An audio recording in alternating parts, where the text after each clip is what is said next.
This is the Rest of Everest video podcast, an almost unabridged expedition experience. Episode 26, Trouble by the Foot. Well, hello again, everyone. Welcome back to the Rest of Everest video podcast. I'm John Miller. Want to give a big hello to all of the new viewers who have joined the podcast recently. Luckily, I was featured in iTunes or on the front page of the podcast directory, and my numbers have just exploded. It really is sort of the holy grail for podcasters to get on the front of the iTunes directory, so thanks Apple for that, and welcome everyone. Now, if you are just joining us, just keep in mind that it really will help out if you go back to episode 0 and work your way forward. This podcast does occur in chronological order, and you really will get a better sense of this whole experience if you start from 0 and work your way forward. Some people have been emailing me saying they've watched all of them in a row. Well, this is episode number 26, technically number 27 if you count 0 as number 1. So I'm really thrilled that people are watching all at once. I guess I have a very captive audience. This week, Ben Clark still is not with us. He actually just returned a few days ago from China. I have talked with him. He had an epic experience, and he's safe. He's back in Colorado, so hopefully we'll be able to throw together some sort of kind of just a trip experience for his recent excursion to the Himalayas, and get that out to you guys as a bonus episode. So until then, let's go back to base camp and check in with the beginning of the rest period.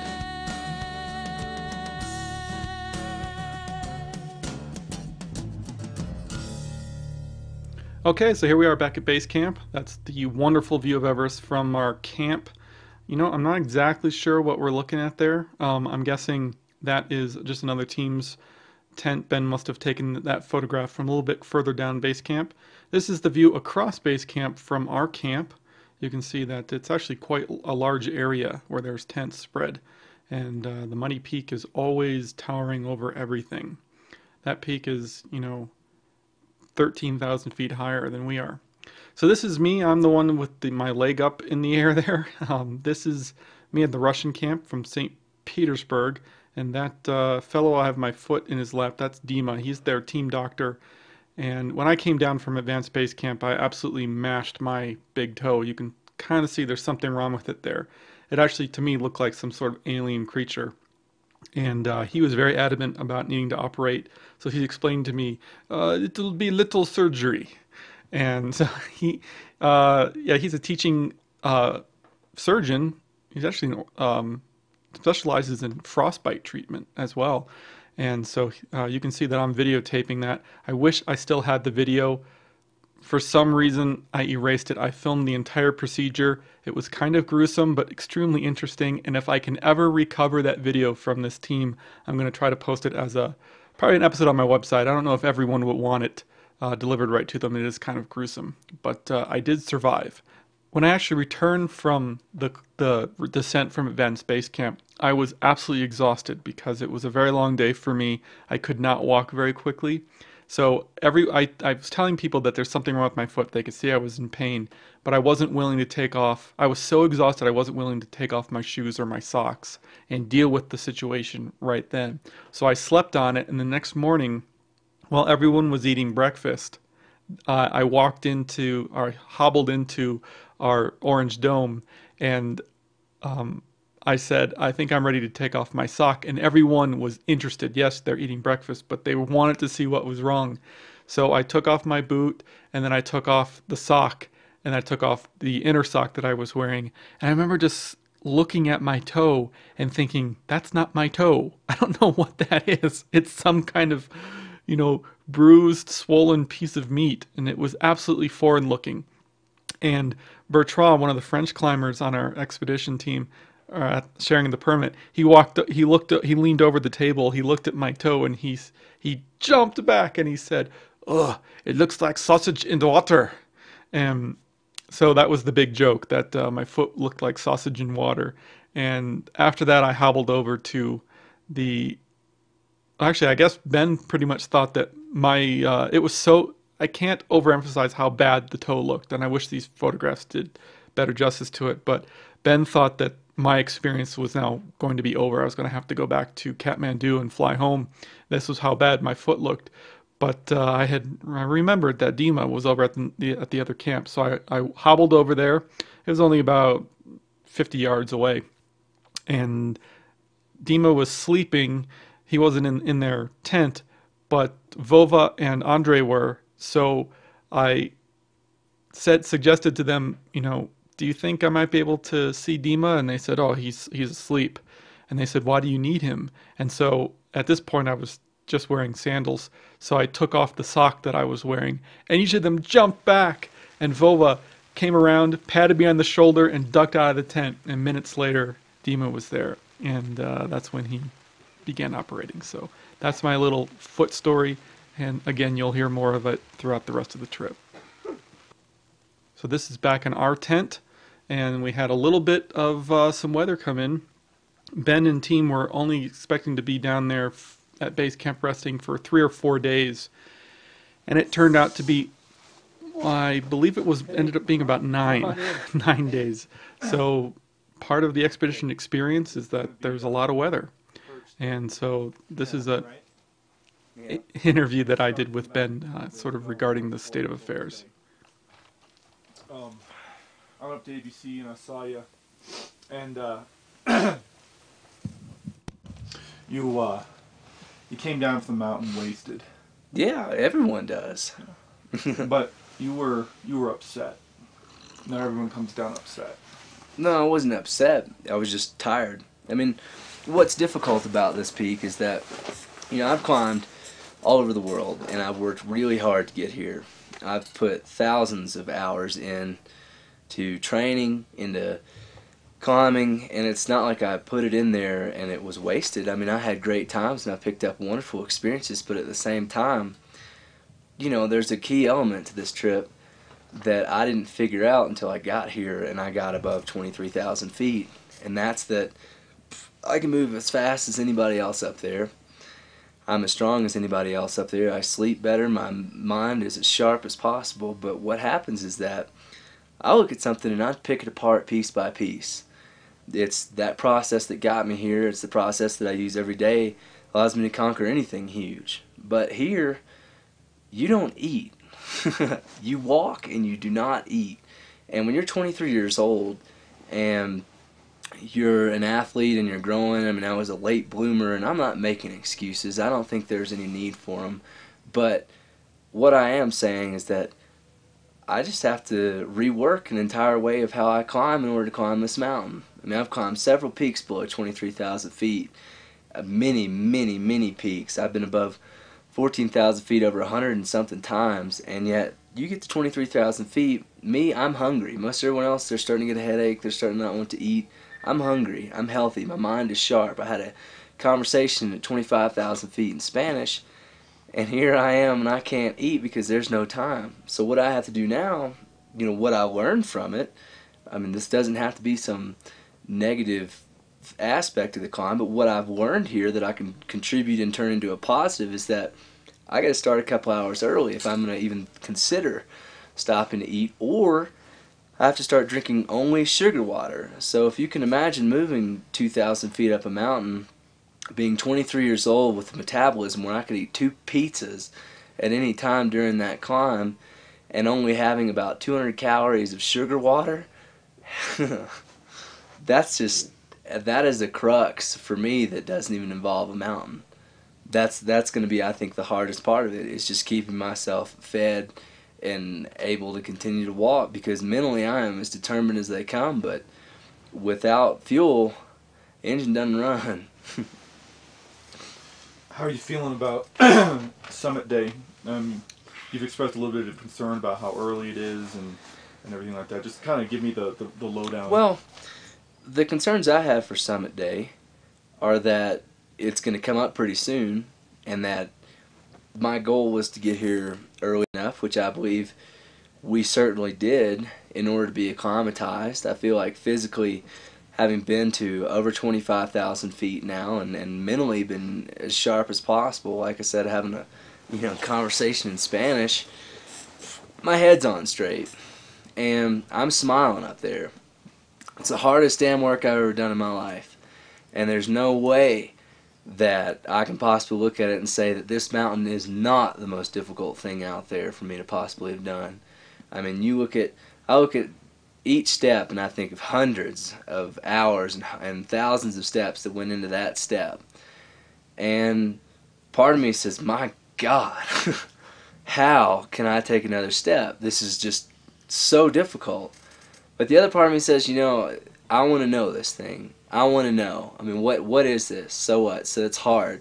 So it's difficult. Well, what isn't? I'm here. It was hard to get here, and this is 90% of it. Yeah, 90% of getting here is that's the most difficult part of Everest. But the other 10%, you better be ready to absolutely just top it off with something so hard you've never even been ready for.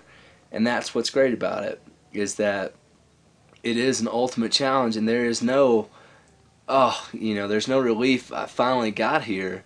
The relief comes, I know this thing. I came here, I saw it, and I tried it, and that's all you can do. And I take each step, and I know I'm smiling away. I'm happy about it. I'm not confused or looking at it and thinking, well, I made it halfway up today. I guess I can turn around, and that's good enough. It's more like, damn it, you get up, you leave that camp that morning, you're going to get to that next camp. And if that's as high as you get, then you figure that out that night. But if you start out with that goal and that's what you're going to do, you do it.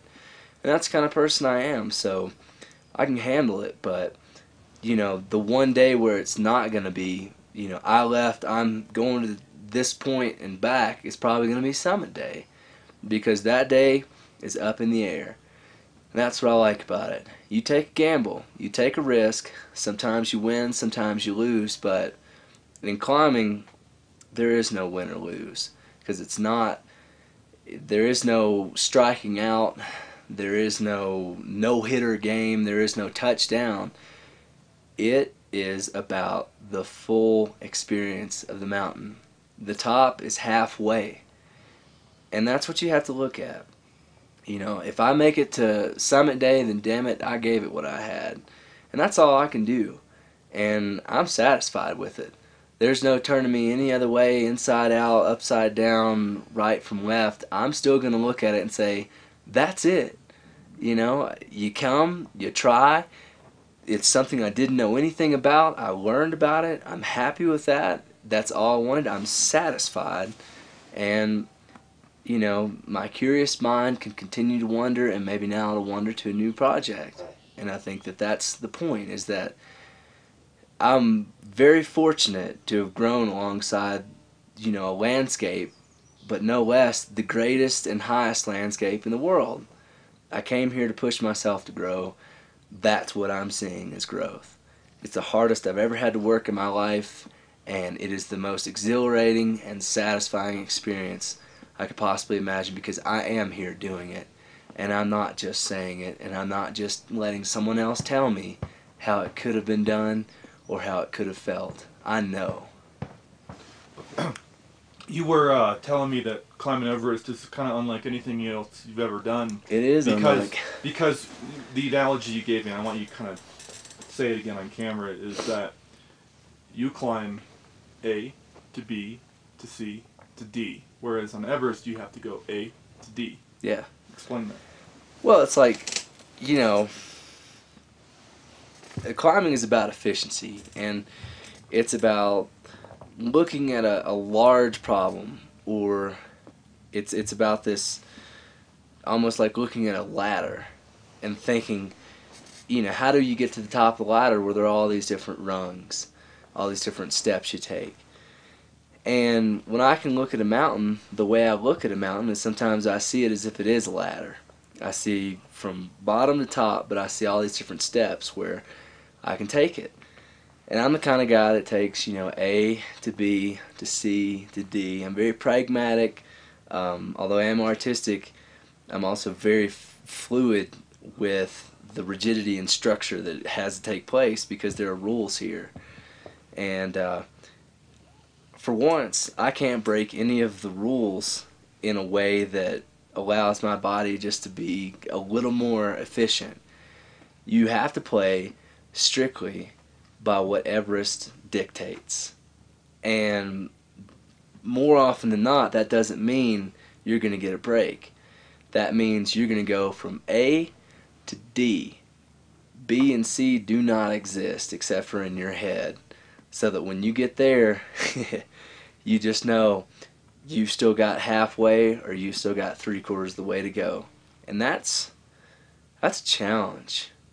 That's a challenge when, for once I can't go in and look at something and break it apart and make it human. Everest is not human. It's a mountain. You can't go big and you can't dream hard unless you are willing to take those sacrifices as well. If you think that everything is always just going to be smooth and run like clockwork, then who the hell are you? And what kind of candy land do you live in? Because I would sure love a handful of that every now and then. But hard work is what it comes down to, and understanding.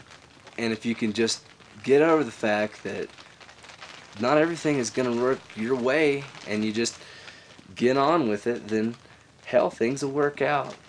That time's going to pass. A month from now, and be sitting back in Fort Collins, and it's going to be over, and what's going to be had is going to be had. And the only person that's probably going to care that anything didn't work the way that I wanted it to is probably me. All right, what's that noise we hear, and what's that mean, and what have you been looking at, and what does this mean for Summit and all that kind of stuff? Well, typically, as you can hear right now with all these, it sounds like little pebbles hitting the nylon. That's snow. And we had probably 2 weeks worth of absolutely beautiful weather. I mean, just a completely clear window of summit day after summit day after summit day. But you can't summit in early April or mid-April. That's just not even a possibility. Why not? Well, you haven't been here long enough. You haven't acclimatized, more often than not, the camps or the altitude you need to have reached to become acclimated or allow your body to adjust, or altitude you haven't found yet and aren't ready to approach. So now that our 2 weeks of fine weather are over, what's happening is that it's snowing. It's going to snow for a little while, and then a window is going to open up, similar to what we had before. And now that everyone's been to 7,500 meters or above 25,000 feet, we're all going to have to wait for that window. And when it opens, it might be 2 days long, it might be 5 days long, it may only be 1 day. And that day is going to be when the jet stream pitches north. And the jet stream, as you know, is where airplanes fly. When that jet stream pitches north, that is one of the few days that we are allowed to walk up to 29,000 feet. It's one of the few days it's physically possible. If we miss it, that's it. It's over. No, hold on a second. Why is it over if you miss it? I mean, why not just go back up next day? You can't go back up because the next day, jet stream's probably there. That means that what'll happen is the wind is going to shift. And instead of coming out of the northeast, it'll start coming out of the southwest. And when it does, it's going to bring 100-mile-an-hour winds. It's going to bring snows that'll bury you. And it's going to bring conditions that they're deadly. I mean, they're so far beyond the risk that you've already taken that you would be a madman to even consider it. Now, why not just, why say that's it? Why not just say, oh, we'll just go back down to base camp, rest for a couple days, and go back up? Why doesn't it take just a couple days to get back up there? Well, one thing that'll happen is after our summit attempt, more than likely, my body is going to be so physically drained that it might take 2 weeks just to get the energy back to even consider going another 2,000 feet up. And from advanced base camp at 21,000 feet, where your body is not really getting too much stronger, you're looking at it, you're looking at a 4-day trip from there to the top. And if you can get it, you got it. If you don't, then you're looking at probably a 1 to 2 week recovery time. And at that point, if another window comes back through, you probably are going to miss it.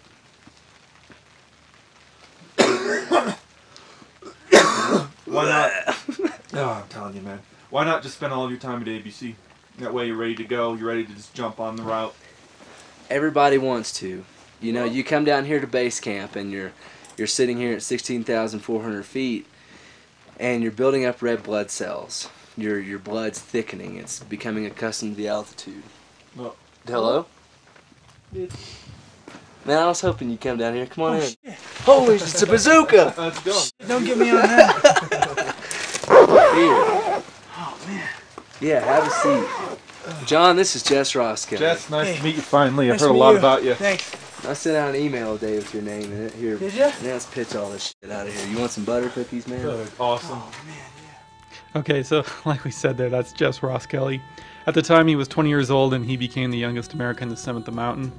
He was climbing with his father, a climbing legend named John Ross Kelly. Those butter cookies were probably the greatest thing we ever had in the entire camp, and we went through them pretty quickly. You realize that some of the simpler things are much more important to you. It's like, yeah, we had this great big tent, but we could do without the tent as long as we had more butter cookies. And so that was always funny. Next episode is going to be just more hanging around base camp. We're going to be transitioning into a period of time where you're really going to get to know what it's like to be at Everest. Climbing is only a small part of the experience. The majority of the experience is spending time with other people from other countries at base camp and at ABC. So you'll see a lot more about what it's like to actually live up in base camp. So that being said, there's a lot more coming. Again, we're only halfway through this experience. So we'll see you next week, everyone. The Rest of Everest is downloaded all over the world every week. If you enjoy watching and would like to show your support, then take a look at my website. Aside from having lots of additional blog entries from the expedition updated every week, there's this little donation button on every page. Now, many of you have pressed that button, and your generous contributions are helping to cover my hosting fees. If you haven't donated but would like to, then just contribute any amount. In return, I'll give you access to the video and audio dispatches I sent out while we were actually at Everest. It's pretty interesting stuff. Contribute $25 or more, and I'll even throw in an iPod-compatible version of the film Everest: The Other Side. That's the project the entire podcast here is based on. As always, our announcer is Marlon May, and our music is provided by Wendy Wu. Check her out at wendywoo.com. Thanks so much, everyone, and we'll see you next week. Thank you for watching The Rest of Everest. For more information on the expedition, please visit therestofeverest.com.